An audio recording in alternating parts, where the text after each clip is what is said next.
porque tenía que estar media hora antes. Ok, vamos a continuar entonces. ¿Listos para el siguiente tejido, que es el tejido de transición, el tejido conectivo? El tejido que va a dar origen a 6 tejidos diferentes. Vale, primero vamos a explicar cuáles son los tejidos que va a dar. Vamos a esperarnos un poquito que se conecten sus demás compañeros y enseguida empezamos. Hasta aquí, chicos, ¿alguna pregunta con los tejidos que ya hemos mencionado?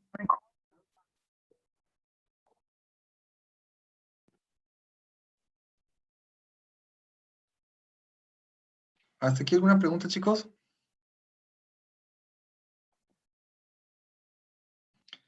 Ok, bueno, pues ahorita que vayan entrando sus compañeros, vamos a darle origen al siguiente tejido. El que sigue es el tejido conectivo o conjuntivo. Son 6 tejidos diferentes que vamos a hablar de ellos. ¿Sale? Voy a pasar para acá para empezar a clasificarlos.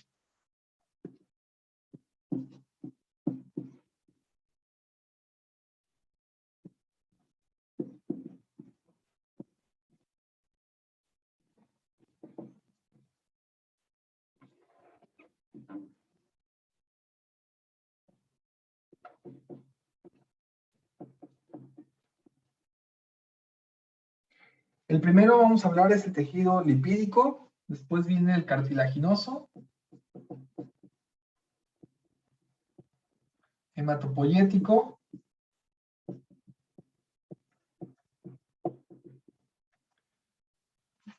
tendinoso, linfático,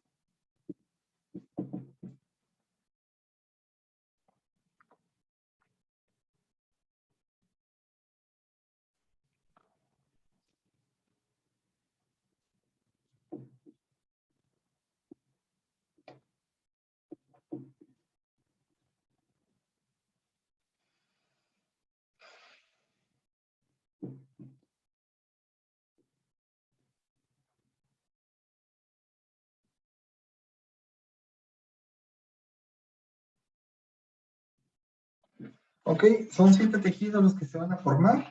El primero es el tejido adiposo o lipídico, después viene el cartilaginoso, el tejido hematopoyético, tejido tendinoso, el linfático, el óseo y el vascular. ¿Sale? Estos son los tejidos de origen común en el tejido conectivo, o todos estos pertenecen a los tejidos conectivos. Reciben el nombre de tejidos conectivos porque van a dar la conexión con otros tejidos, como cuáles, como el tejido muscular, el tejido ganglionar, el tejido neuronal, entre otros. ¿Sale? Ok, chicos. Ahora, estos tejidos de aquí, cada uno tiene una función y una forma específica de cómo interactuar. ¿Sale? El tejido adiposo o lipídico es grasa. Se tiene que formar una grasita y nos sirve como una cobertura especial para aislarnos del frío, del calor, de los golpes y tener energía de reserva. Luego tenemos el cartilaginoso, el cual nos ayuda a que nuestros músculos puedan generar ese cierto movimiento. En algunas ocasiones dan conformación completa aparte de nuestra persona, como lo que es la nariz, las orejas, parte de los cartílagos que tenemos en los oídos, el cartílago que tenemos entre los dedos y las articulaciones. ¿Sale? Tenemos el sistema productor de sangre o el sistema hematopoyético.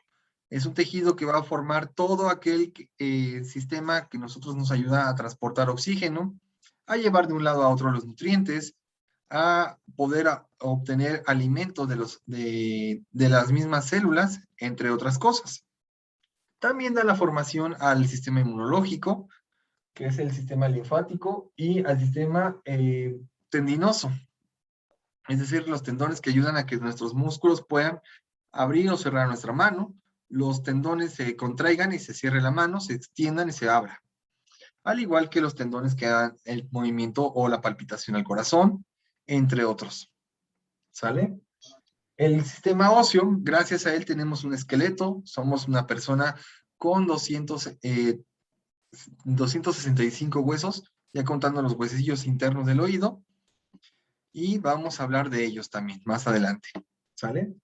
El sistema vascular o básculo cardíaco, que es el sistema que transporta la sangre a través de venas y arterias, ¿sale? ¿Hasta aquí alguna pregunta?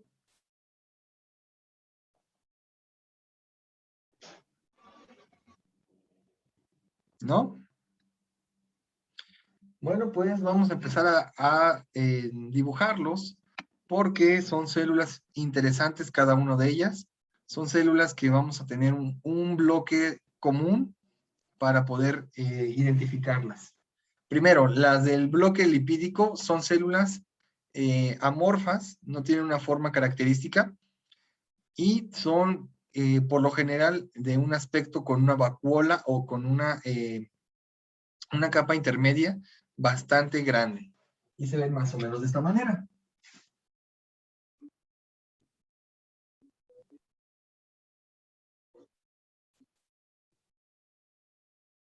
¿Sale? Esta que estamos viendo aquí sería un adipocito. Una de las células de tipo tejido adiposo. ¿Sale? Esta célula va a almacenar en su interior grasa. Es como si fuera un baúl y se va a llenar de grasa poco a poco. Esta célula puede cambiar su forma, puede cambiar su estructura y su tamaño, pero la importancia es que utiliza esa grasita como un almacén en forma de biomoléculas, principalmente en forma de colesterol o de triglicéridos. ¿Sale? Esta es una célula de tipo adiposo, que se llama adipocito.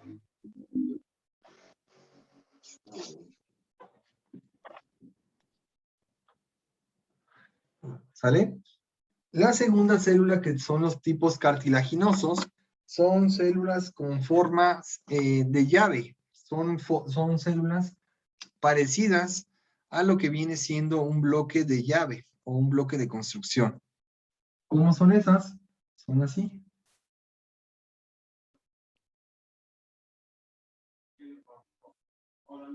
¿Sale?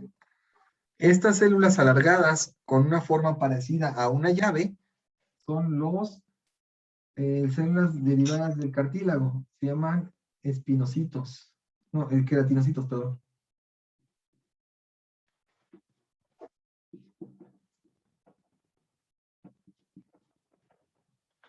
Tienen dos formas características. Estas alargadas y también tienen unas más parecidas a una célula que ya vimos hace un ratito.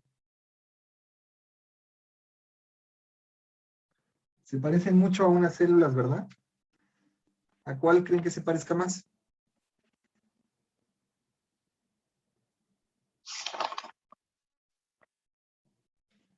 Puede ser alargada o puede ser en esa forma. ¿A cuál se parece? La vimos en el primer bloque de tejido epitelial.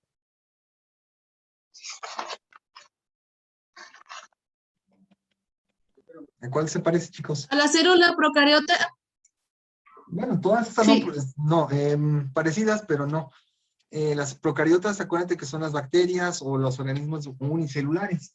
En este caso, esta célula de tipo queratinocito, la que está aquí abajo, se va a parecer más o menos, es semejante a un tipo de tejido epitelial de transición o epitelial de revestimiento mucoso. Y de hecho vamos a encontrarlas ahí. Los queratinocitos van a ser parte de la formación de los tendones a través de algo que se le llama ácido hialurónico. ¿Sale? O fibras de colágeno. A ver, chicos, bueno, principalmente chicas, ¿ustedes han usado productos de belleza que vienen en las etiquetas que dicen colágeno? ¿Qué creen que sea el colágeno?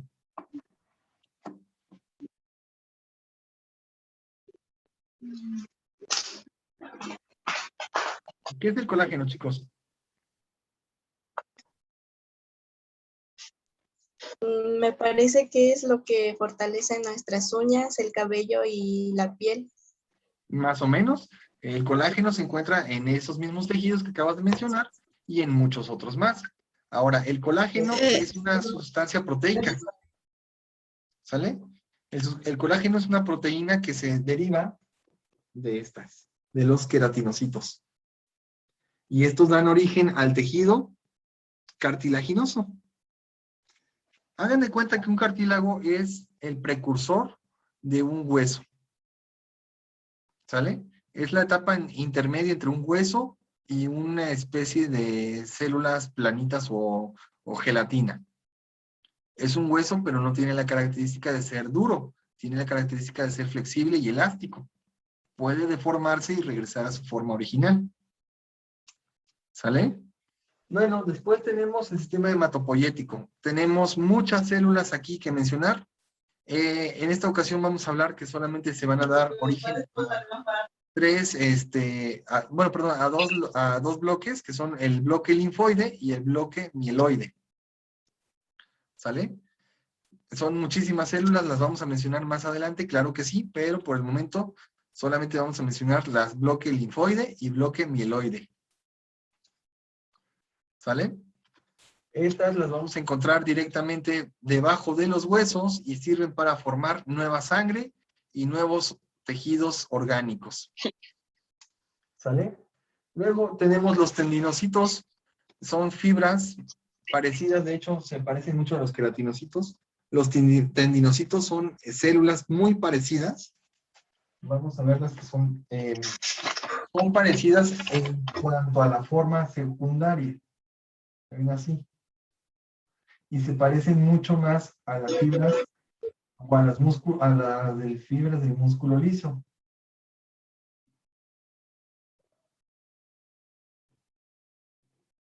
Ya vamos a tener de esta manera. Estos son los tendinocitos.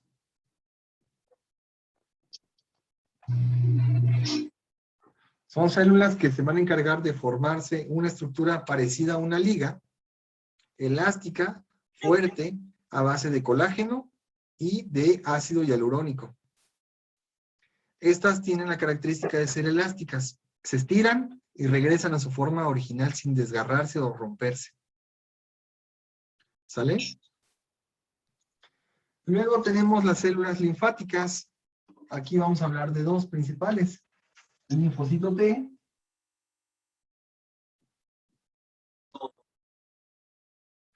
y el linfocito B.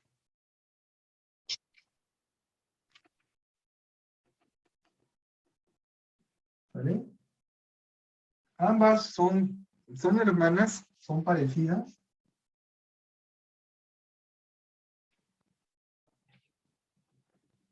Son hermanas del mismo nacimiento, pero son diferentes en función. Estas nos protegen de ataques de bacterias, virus y hongos. Esta combate liberando antígenos y anticuerpos. ¿Sale? Son células que vienen aquí de tipo linfático. ¿Sale? Luego vienen los osteocitos. Son células interesantes de mencionar y interesantes también de ver. Porque los osteocitos tienen la característica de parecer una medusa. Los osteocitos parecen una medusa tal cual.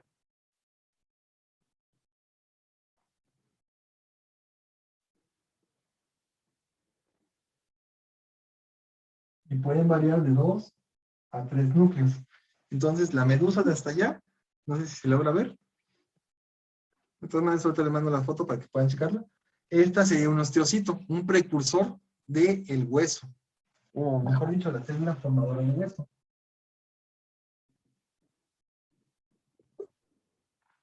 ¿Sale? Ahorita solamente estamos hablando o mencionando los tejidos base.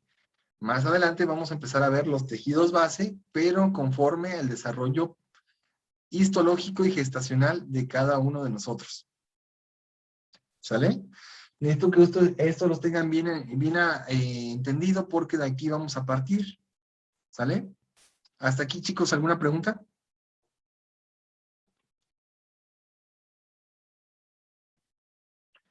Y por último, los vasculares, que aquí van a tener la aparición 3 tipos diferentes de tejido, que son los tejidos de pared, los tejidos intermedios y los tejidos de revestimiento, ¿sale?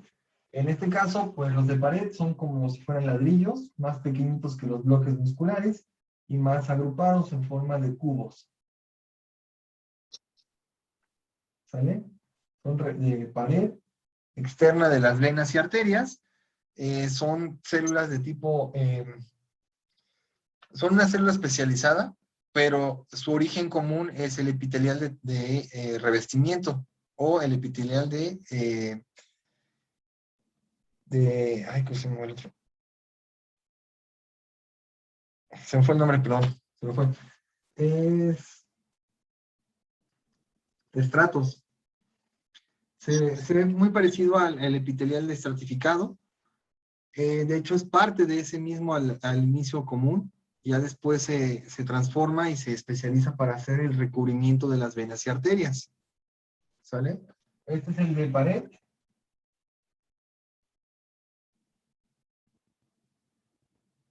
Luego viene el de capa media, que viene siendo como células un poquito más en forma de media luna.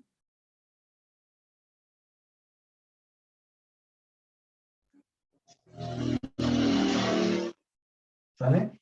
Estas serían las de capa media.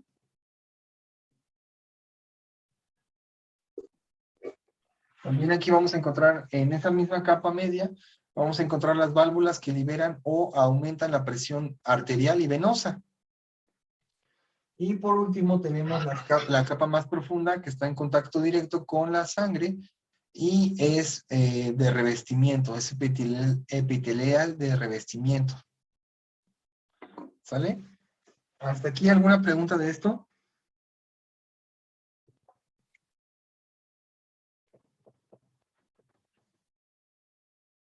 ¿Hasta aquí, chicos, alguna pregunta?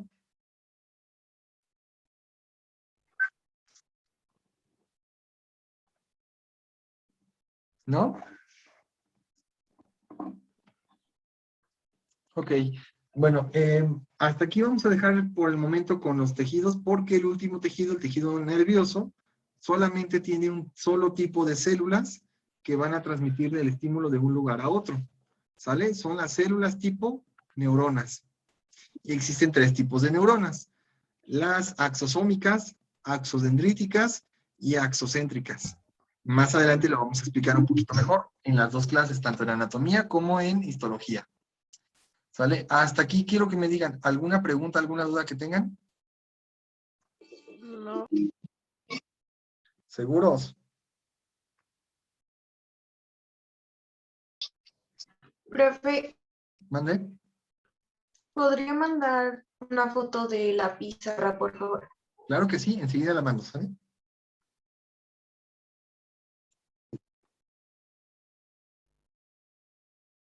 Ok, permítanme un segundo que les voy a mandar la foto.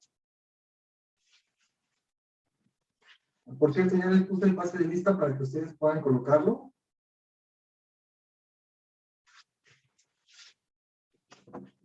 Muy bien, chicos, pues vamos a trabajar.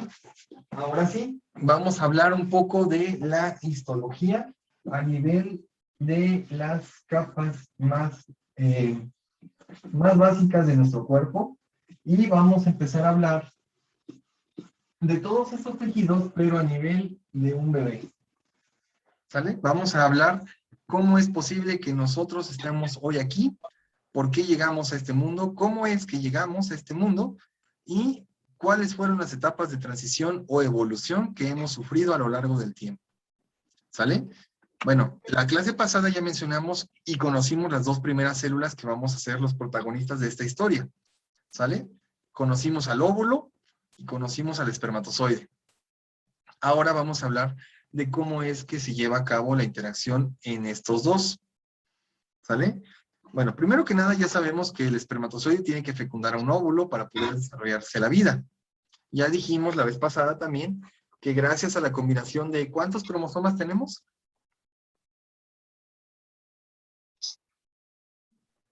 46 y 23 pares. Son 23 pares o 46 cromosomas. 46. ¿Sale? Bueno, gracias a que nosotros tenemos esos 46 cromosomas, sabemos que somos los seres humanos. sabemos que tenemos ciertas características únicas de nuestra raza y especie. Bueno, ahora, ¿qué pasa con esa combinación? ¿Cómo es que se logra esa combinación? Bueno, vamos a pasarnos para acá y vamos a empezar a explicar esa parte. La primera parte es conocer las dos células, ya lo sabemos, el espermatozoide y el óvulo. ¿Cuántos cromosomas tienen cada uno? Ahorita vamos para allá. A ver, antes que nada, quiero que me recuerden cómo se llaman las capas que cubren o que tiene el óvulo en su totalidad. ¿Cuántas son y cómo se llaman?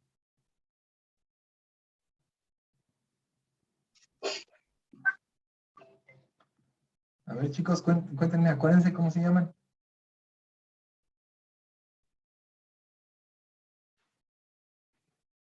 Son cuántas capas y qué más tiene el óvulo.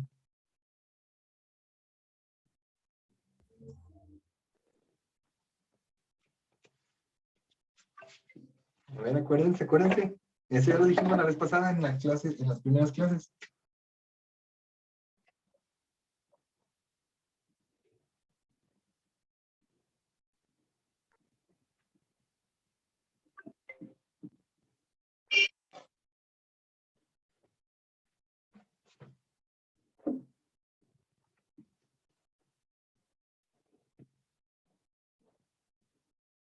A ver, acuérdense, ¿no se acuerdan?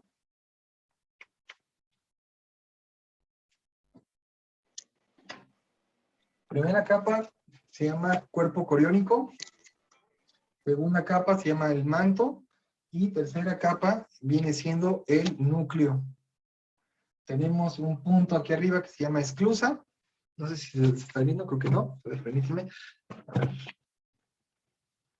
Tenemos cuerpo coriónico, manto, núcleo y esclusa.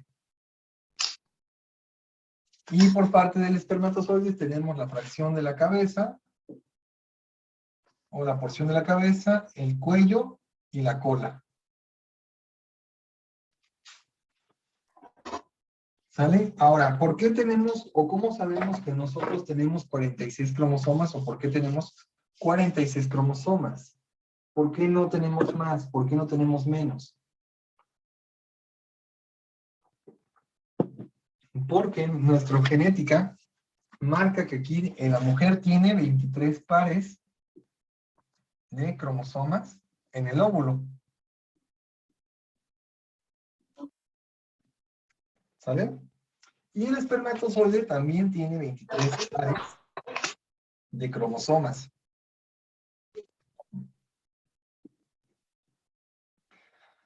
Ahora, los 46 cromosomas, ¿cómo se logran? Fácil. 23 y 23. Es decir, que la mitad de estos y la otra mitad son estos. Y dan igual a 46 cromosomas.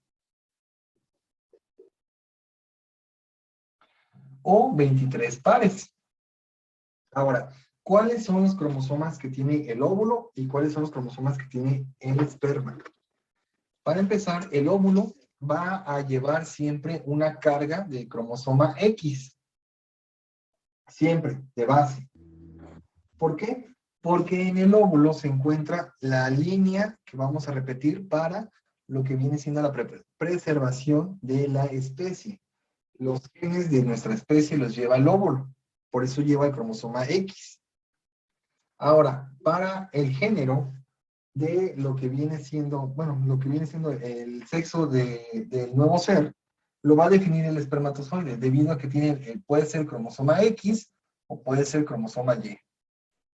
¿Sale? Este es el que va a definir si es hombre o es mujer. ¿Sale? ¿Hasta aquí alguna pregunta?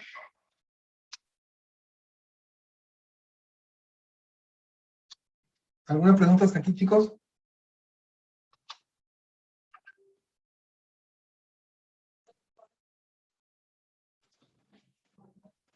¿Hasta aquí alguna pregunta?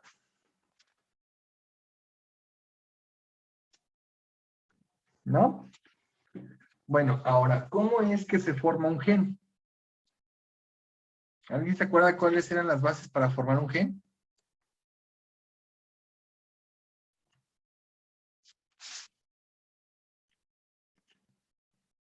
A ver, cuéntame, Alexandra, ¿te acuerdas cómo se llama, cómo era la formación de un gen?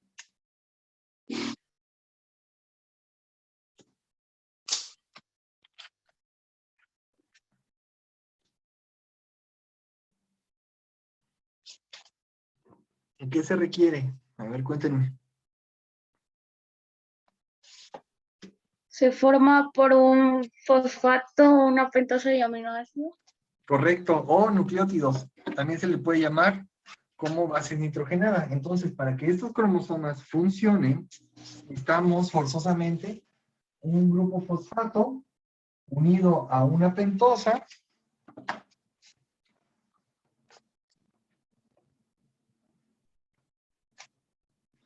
y después viene una base nitrogenada o un nucleótido. ¿Sale?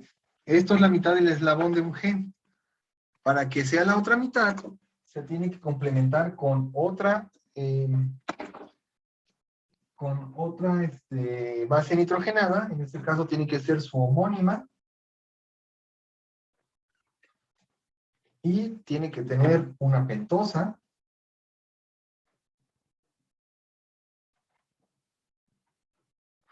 Y un grupo de fósforo.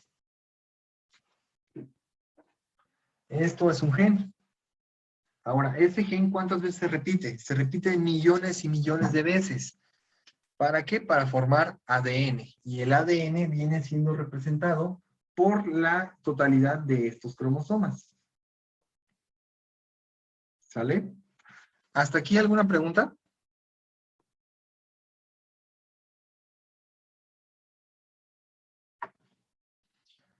Ahora, vamos a comentarles un poquito de una ley interesante que vamos a estar trabajando y que por ahí si creen que su papá no les heredó o su mamá no les heredó algunas características, les pueden ir a reclamar porque posiblemente no sean sus papás.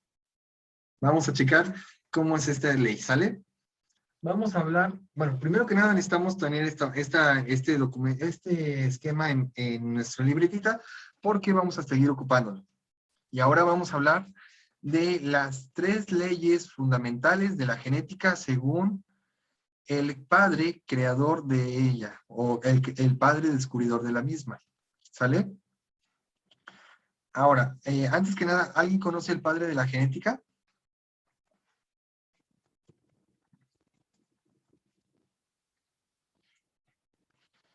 El padre de la genética era un monje que vivía en Alemania y que se encargaba de cosechar las verduras para el monasterio. Este monje se llamaba Gregorio Mendel. ¿Sale? Mejor vayan anotando porque este sí lo vamos a ocupar más adelante. Gregorio Mendel, él era como les digo, era un monje que se encargaba de cuidar y cosechar la comida para el monasterio, principalmente las verduras. Un día, al entrar a su huerto, vio que unas plantas de chícharos tenían características diferentes y que habían sobrevivido a una helada y que los chícharos eran de un color diferente y de un tamaño diferente. Se puso a pensar y preguntarse a sí mismo, ¿qué pasaría si tomamos una semilla de esa planta de chícharos diferente y la mezclo con la planta convencional? Esperó a primavera, juntó la semilla y la sembró junta. ¿Cuál creen que fue el resultado?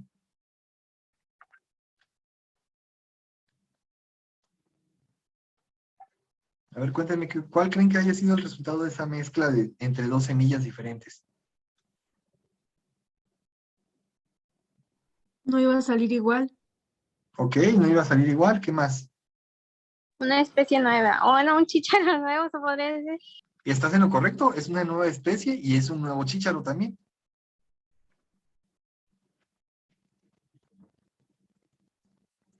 Ahora, cuando nosotros hablamos de una nueva especie, se refiere a que son características específicas solamente de ella.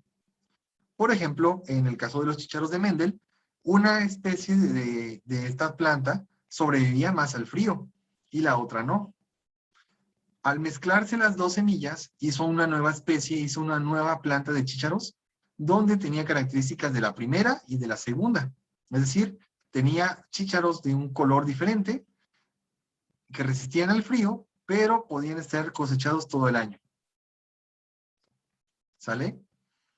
Ahora, Gregorio Mendel luego tuvo un viaje y fue a, acerca de Rusia, en otro monasterio, y vio que ahí había una planta muy diferente de chícharo, donde esta misma era de un color y tamaño aún más diferente que las que él plantó.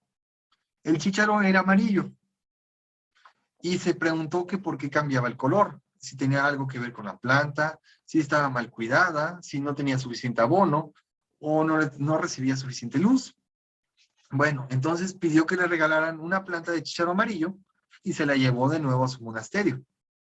Ya llegando al monasterio, quiso darle nueva vida a esa planta. La sembró en tierra fértil, la puso en una ventana donde le diera sol, la regaba constantemente, le dio cuidado.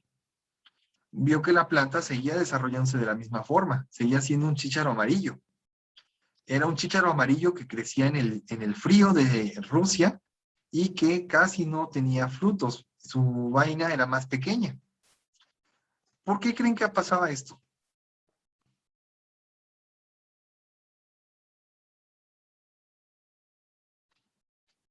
¿Qué cosa creen que haya hecho mal Gregorio Mendel al cosechar un chícharo amarillo? ¿O creen que era condicionantes de la propia planta?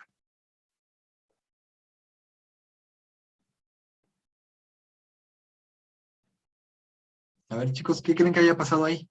Ya tenemos uno que sobrevivía al frío, uno que era todo el año, y uno que era del frío, era de color amarillo y nada más daba poquita fruta o poquita semilla. ¿Qué creen que haya pasado en eso? ¿Qué creen que sea ese nuevo chícharo amarillo o esa nueva planta de chícharos amarillos? Por su cambio de hábitat, ¿no? Ah, Ujú. Prácticamente era un ambiente diferente.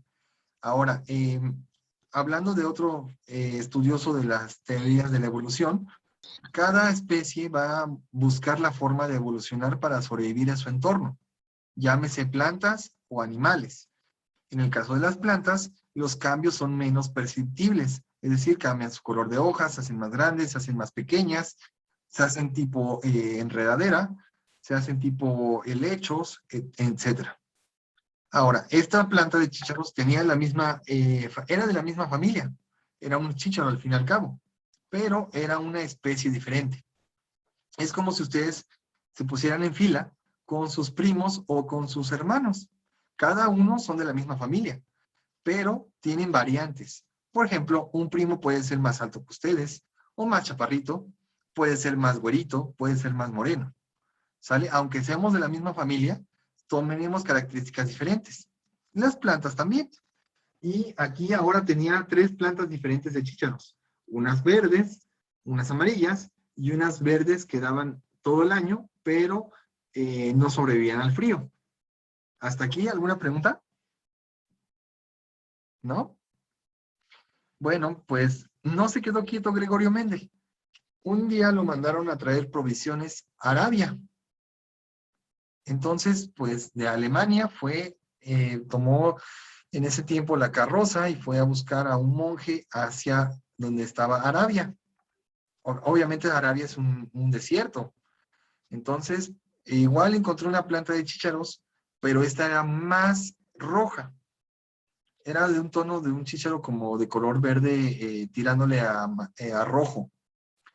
Entonces pidió que igual se la regalaran, pensando que era por el calor del desierto que cambiaba de color la planta, que se estaba secando. Se la llevó al monasterio, volvió a sembrarla, y ahora tenía 4 plantas diferentes de chícharo. Unos amarillos, unos rojos, unos verdes que daban todo el año, pero no sobrevivían al frío. Bueno, entonces empezó a ver que cada chícharo tenía características diferentes. Unos eran más grandes, unos eran más pequeños, unos tenían un color, unos eran cascarudos, unos casi no tenían cáscara. Entonces, se decidió a volver a mezclar las semillas. quiso ver qué pasaba si mezclaba la semilla amarilla de Rusia con la semilla roja de Arabia. Bueno, al mezclarlos, ¿qué creen que pasó?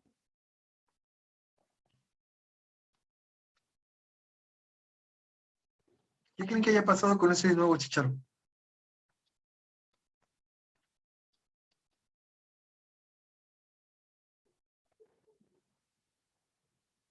A ver, cuéntenme, ¿qué creen que haya pasado ahí? Era una semilla amarilla de Rusia que sobrevivía al frío y una semilla roja que sobrevivía al calor insoportable del desierto de Arabia. ¿Qué habrá pasado entonces ahí?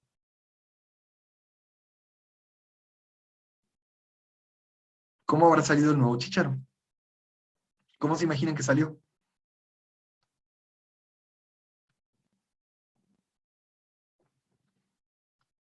Bueno, pues la mezcla de ambos salió un chícharo de color café. Y salió ese chícharo que podía sobrevivir a temperaturas del frío, como los de Rusia, y temperaturas muy calientes, como el desierto.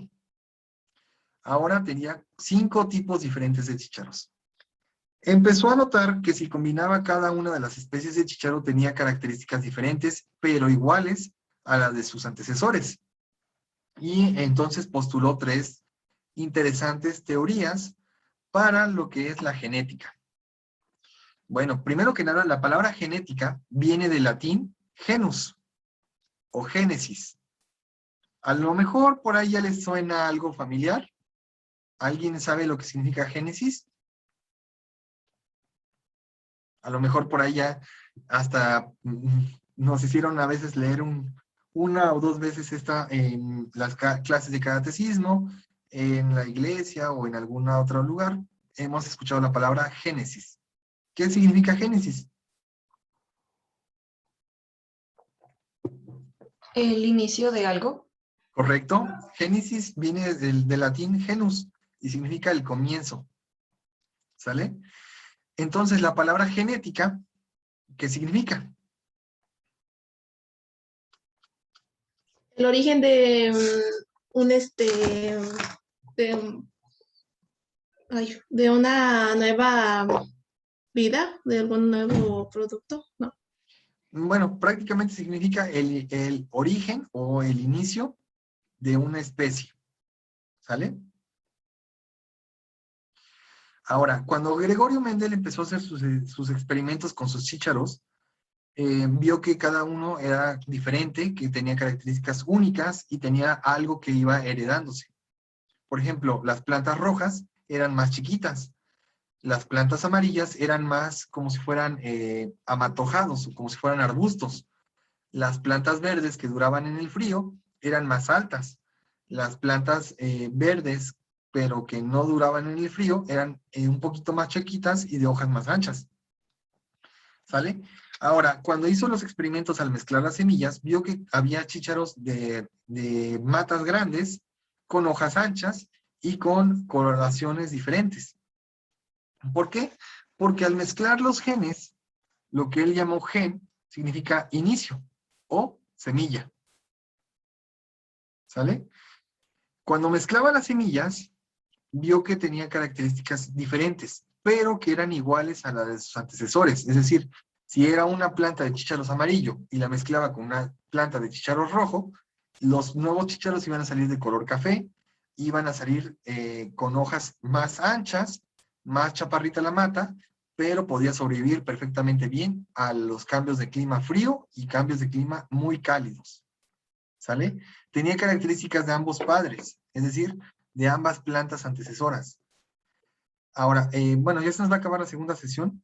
Vamos a frenarla tantito y enseguida la voy a volver a mandar. Denme 2 minutitos y ahorita la mando, ¿sale? Para que continuemos hablando de la genética.